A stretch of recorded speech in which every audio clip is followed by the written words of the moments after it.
My ex-wife and her boyfriend laughed at me as our divorce was finalized. Then the judge revealed a final surprise that left them in tears. I, 32M, want to share one of the wildest experiences of my life, my divorce. Let me just say, it was more drama than I ever bargained for. I met my ex-wife about 7 years ago. We dated for around 2 years before finally tying the knot. At the time, I was convinced we had something amazing, and I was all in. I've been working in real estate sales for a while, nothing fancy, but decent enough to cover my bills and let me have a few treats now and then. Meanwhile, she worked part-time at a local boutique before we got married, but after the wedding, she pretty much decided to take a long break and find herself. I tried to be supportive because I assumed she'd eventually figure out what she really wanted to do with her life. At first, I didn't see any huge red flags. We moved into a small house that I bought with my own money before the wedding. My father co-signed the loan just to help me get a better interest rate, but all the monthly payments came straight out of my pocket. My father and mother both liked my ex-wife early on. She'd hang out with my mother, chat about clothes or local gossip, and she'd discuss sports with my father during the big games. She seemed outgoing and friendly. My sister, who's a couple years younger than me, was a bit more cautious. She told me once that my ex-wife seemed too focused on what she could get out of the relationship, but I shrugged it off because I loved her and thought we'd be a solid team. Months passed, and things started to shift. She began going out late at night, claiming she needed space, or was with some friends I'd never even heard of. She'd come back in the early morning hours and act like I was the one being dramatic for asking simple questions. I tried to give her room, thinking maybe she was stressed from not working and feeling stuck at home. But my gut kept telling me something else was going on. My sister also noticed the change in her attitude. She said that whenever my ex-wife visited, she seemed distant, like her mind was somewhere else. One night, my ex-wife came home at 2 a.m. I was waiting up in the living room, worried sick. The second she walked in, she looked surprised that I was awake. I asked her where she'd been, and she got all defensive, yelling about how I was controlling and paranoid. She stormed into our bedroom, slammed the door, and left me sitting alone, feeling confused as hell. The next morning, she acted like nothing had happened. She didn't apologize or explain. She just moved on as if I was supposed to forget about it. Eventually, the suspicion got to me. One day, I saw her phone lying on the kitchen counter while she was in the shower, and I glanced at it. I know some people say never snoop on your partner's phone, but given how things were, I couldn't help it. And there it was, messages that made it very clear she was talking to some other guy in a way that went way beyond friendship. Let's just say the texts were graphic enough to kill off any lingering doubt I had. My heart sank. When I confronted her, she blew up, flipping the script to make it seem like I was the problem for invading her privacy. But deep down, I knew our relationship was basically done.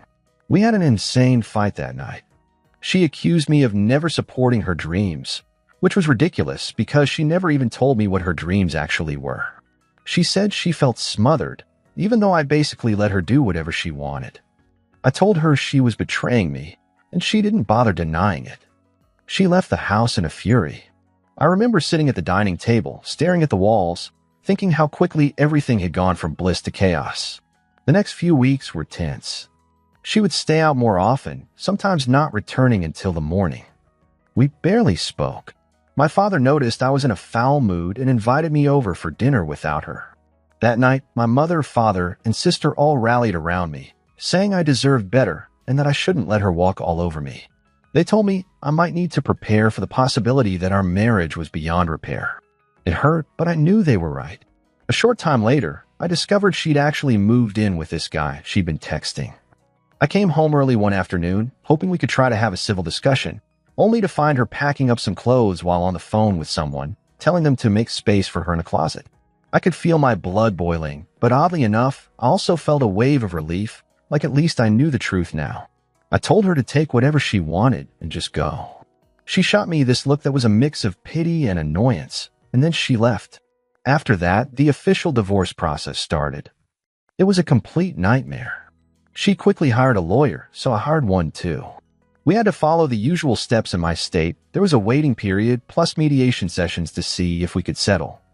But there was no way I would settle for the kind of bullshit she was demanding. She wanted half of everything. Half of my house, half of my savings, even half of my car's value. She was basically trying to bleed me dry.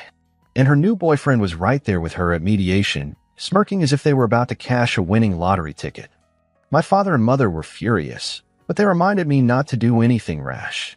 My sister was the one who was like, take the gloves off and burn them in court. I felt a mix of both approaches. Part of me wanted revenge, and part of me wanted to handle it with calm logic. My lawyer advised me to keep my emotions in check and just stick to the facts. So that's what I did. I gathered every receipt, every bank statement, every document showing I'd bought the house before the marriage. I made sure I had proof that she never contributed a dime to the mortgage or bills. She basically coasted on my income. The good news was, under U.S. law, assets you acquire before marriage can stay yours if you don't commingle them. And I had made sure to keep everything separate. My lawyer said we had a strong case. Still, every time we went to mediation, it was torture. She'd act all sweet and vulnerable in front of the mediator, claiming she had no idea what to do now and how she'd given up her career to be with me. Funny how she forgot she quit on her own and that she was basically living with another guy. Her boyfriend was even cockier, sometimes whispering remarks about how I'd soon be paying for their dream home. The arrogance was insane. Eventually, we reached the final stretch, a day in court where the judge would make the final decisions. Right before that, I got a message from her boyfriend on social media, taunting me that I'd be left with scraps. He even said something like, I can't believe you're such a sucker, man. Thanks for setting us up. I screenshotted that shit and gave it to my lawyer. But I didn't engage him. I just blocked him and moved on. I knew that losing my cool could hurt me in court, so I tried to stay chill. The night before the final hearing, I was a complete wreck. Couldn't sleep, pacing around my living room, thinking about all the possible outcomes. I had nightmares of losing my house and my savings, basically everything I worked for. My father offered to drive me to the courthouse the next morning, and I took him up on it because it felt good to have support. We got there, and I saw my ex-wife and her boyfriend in the hallway, giggling like they were about to watch a comedy show. My lawyer met me, gave me a firm handshake, and we walked in together. The judge was no nonsense, which I found comforting. My lawyer laid out our evidence, the timeline of my house purchase, the bank statements proving I funded everything before and during the marriage, and the messages where she admitted she didn't chip in. Her lawyer tried to spin this sob story of how she sacrificed her ambitions to focus on our home life, but it didn't really line up with reality. Then my lawyer dropped the text that showed she was already with a boyfriend before moving out. The judge asked my ex-wife some direct questions about when she started seeing this guy and whether she told me about wanting a divorce first. She stumbled over her answers. It was pretty clear she'd been lying about the whole timeline. I saw a noticeable change in the judge's face at that point. He flipped through some papers, took a moment, and then asked if I had anything else. My lawyer reiterated that, while I understood some minimal spousal support might be ordered because she was unemployed, it shouldn't be anywhere near half of my assets, especially given the short marriage and her lack of financial contribution. The judge nodded and said he needed a quick recess to finalize his decision. We left the courtroom. My ex-wife and her boyfriend stood off to one side, whispering. I overheard him saying something like, "Don't worry, babe, we got this." That made me grit my teeth, but I held it together. After what felt like an hour but was probably just 15 minutes, we got called back in. My heart was pounding as the judge started talking. He went over the facts. Our marriage was short. I purchased the house before the wedding, and there was clear evidence she contributed little financially or domestically. Then he revealed his ruling. She would not get the 50% or more that she demanded. Instead, she'd receive a minimal settlement to help her get on her feet, plus a short-term spousal support that would end quickly, especially given that she was already cohabiting with her boyfriend. The judge basically said she had another form of financial support, so she wasn't entirely helpless. The look on their faces was priceless. My ex-wife's jaw practically hit the floor, and her boyfriend suddenly lost that smug grin. She tried to protest, and her lawyer asked if the judge would reconsider, but the judge was like, "No, this is final." My lawyer gave me this tiny smile, and I felt relief flood my entire body. I could finally breathe. For once, justice went my way. When the session ended, we all stood up. My ex-wife darted over to me, muttering about how I wouldn't get away with this. I just told her the judge made the decision based on the evidence, and she needed to accept it. Her boyfriend looked like he wanted to start a fight, but my father stepped up. The boyfriend called me a loser under his breath, and I just said, "You're the one who lost today. Deal with it." He turned red and stormed off with her. Outside the courtroom, my father gave me a hug. My mother and sister were at home, waiting for the news. My lawyer shook my hand and said this was one of those cases where everything lines up in favor of the person who was actually honest. We left the courthouse, and my father joked about grabbing a drink. You bet I took him up on it. On the ride back, I called my mother and sister, and they were thrilled. My sister was screaming about how awesome it felt to see those two get put in their place. I had so much adrenaline pumping through me, like I just won a championship game or something. A few days later, I heard from mutual acquaintances that my ex-wife was livid and convinced the judge was biased. Her boyfriend was apparently whining about how unfair the system was. The same system he thought was going to hand them my money on a silver platter. They had even been telling people they planned on investing a huge amount once the divorce was finalized. Talk about counting your chickens before they hatch.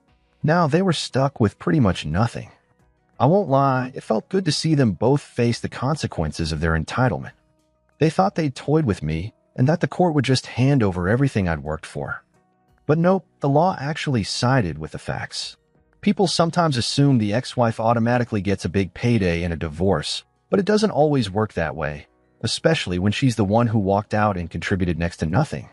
In the aftermath, I made it a point to rebuild my life. I hung out with friends more, picked up guitar lessons, something I've been putting off for ages, and spent more time at the gym.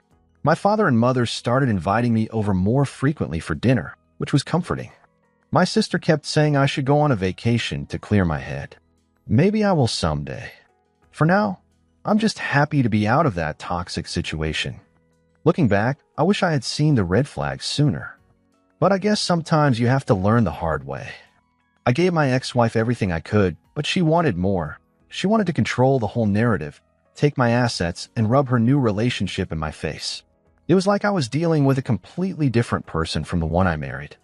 But after seeing her meltdown in court and the tears she fought back when the judge announced her bare minimum settlement, I realized I was finally free. The actual settlement I ended up paying was pretty small compared to what she had demanded. The judge gave it an expiration date, given how short the marriage was and because she was living with a boyfriend. She got a few months of support, basically the legal system's version of "here's something so you can move on." As far as I'm concerned, it was a price I'd pay any day to get rid of that nightmare. I've heard through the grapevine that she and her boyfriend are having money problems now. They probably thought they'd be popping champagne with my hard-earned cash, but that door slammed shut in their faces. Let's just say I don't lose any sleep over it. They made their bed, and now they can lie in it. So yeah, that's how my divorce went from a complete shit show to one of the most satisfying moments of my life. My ex-wife and her boyfriend actually laughed at me in front of the judge, fully convinced they were about to score a windfall. But the judge took one look at the facts and made a final call that left them both speechless. Moral of the story, keep good records, stand up for yourself, and don't let entitled people run you over. Sometimes, life gives you the sweet payoff you deserve. And honestly, watching their faces when they realized they were only getting the bare minimum, that alone was worth everything I went through. All in all, I'm doing all right now. I've got my house, my savings, and a clean slate. Sure, I have a few scars from the experience, but I'd rather have those scars than be trapped in that train wreck of a marriage for another second. My father still teases me that I dodged a bullet, and my mother says she's never been prouder that I stood my ground. My sister cracks jokes about me writing a book someday. Maybe I will. But for now, I just wanted to share this story here, hoping it might help someone else realize that you don't have to roll over for people who think they can take you for a ride. If you're in a similar position, hang in there. Gather your proof, trust the process, and remember that sometimes the best revenge is just watching your ex and their new partner realize they're not walking away with the jackpot they thought they had in the bag. So yeah, that's it. Thanks for reading if you made it this far. It's been a roller coaster, but I'm finally off the ride, and life is a hell of a lot better on solid ground.